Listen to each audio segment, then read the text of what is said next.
I'll say that I like the flow of the episode, reminded me of the good old Russo days. They were heel turns, brawls, work shoots, ref bumps, random title changes, and swerves everywhere. Real throwback to a time where I enjoyed the ridiculousness of TNA. But ODB is the new knockout champion. Now, I've never had a problem with ODB, but I was never a big fan of hers either. But this just sucks in so many ways. For one, Mickie might be on her way out of TNA.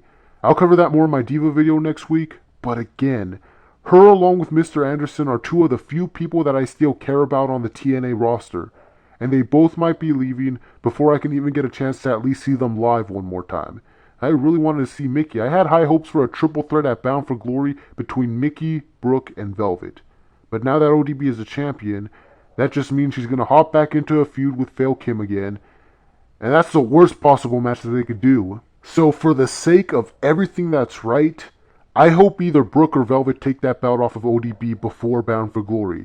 That way they can just do a Brooke versus Velvet match instead. But I don't even know whether they can even do that, since Velvet might be turning heel with Chris Sabin. And that's the last thing Velvet needed right now, was a heel turn. A few months ago, yeah, it would have been great. I've been behind that idea for a long time. There's no doubt Velvet's a much more entertaining heel than face, and there's a lot more they can do with her heel personality to help spice up the division than as a face. But not now. Not during the peak of the Depression era of the Knockout division. Unless this really is it for the division. Because even though people are trying to start a revolution to sign new knockouts, let's be realistic. TNA can barely afford what they have now. So even if they plan on bringing in new people, new knockouts are probably going to be at the bottom of that agenda. So if we are stuck with the 4 knockouts that we have now for a while, then maybe this is the best position for Velvet. Even though I was looking forward to a Brooke versus Velvet feud. This might even be the Depression era of TNA in general, with everything that they're going through. And you know it's bad when you realize that this show tonight featured just about every active wrestler on the roster, and this is the most that they could do with that roster. They were heel and face turns in just about every segment tonight. I think it's hilarious that Sabin turned heel. It pretty much negates every argument that people had as to why he ever deserved to be world champion in the first place. And at the very least, this could be funny, since lately he's been trying to act tough whenever he speaks.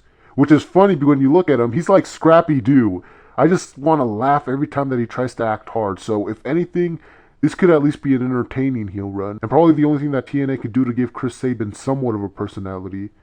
He's just lucky that he has Velvet Sky in his corner, because I don't think this would work without her. Velvet gives him more of an appeal that he can't get on his own. Just having her by his side helps sell that heel gimmick a lot more, and it helps give his character more of an edge, in that her presence and her personality helps rub off on him, and her hotness makes all the guys hate him. Instead of just being a whining mid-card crybaby, this works a lot better. A&D turned face, randomly, but then again, what else could they do? And just like Velvet, this at least makes Brooke look more valuable. And this kind of reminds me of AJ and Eve last year, how neither of them wrestled, but their non-wrestling roles helped them stick out above everyone else, even above some of the superstars. So I think that's good. And I do think it's pretty ironic that Mike Knox, of all people, is talking about putting bros before hoes, considering he was all about the hoes back in ECW. I actually used to like him a little bit back then. The paranoid, perverted, psycho character. I hope whenever they break up the A&E, we get to see more of that character from Mike Knox again.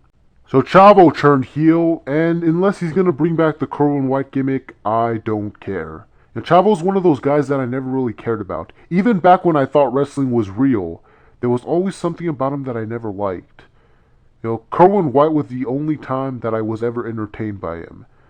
I think that'd actually be a good way of breaking him and Hernandez up. So, TNA, if you want people to start caring about Chavo Guerrero again, give him the Kerwin White gimmick. And Dixie Carter turned heel. Like I predicted, this was AJ's attempt at a pipe bomb. The beautiful thing about CM Punk and AJ Lee's pipe bombs were they weren't forced. They felt natural. They were unexpected. And it was the first time that the internet felt like the WWE was listening to what they were saying. This just feels more like TNA is trying too hard to create a moment like that. And when you try too hard, it just doesn't work. These things have to happen on their own to feel special. But aside from that, I actually think Dixie Carter owned AJ more than AJ owned Dixie. Because with AJ, you can pretty much predict everything that he was going to say. Dixie's comments came out of nowhere, and they were all true. And they actually made you think that, yeah, AJ as of lately hasn't been the phenomenal AJ Styles. And as for Dixie turning heel, this is the one advantage that comes out of all the problems that TNA is having right now.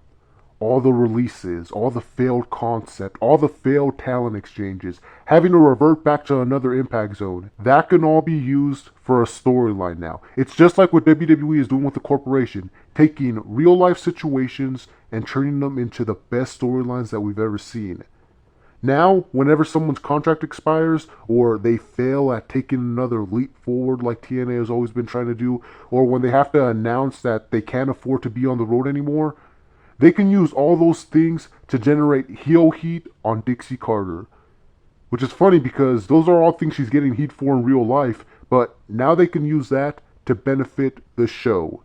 And that is exactly what the reality era of wrestling is all about. So I said last week that I was going to predict the Bound for Glory match card, but after just 1 week, my card went completely out the window.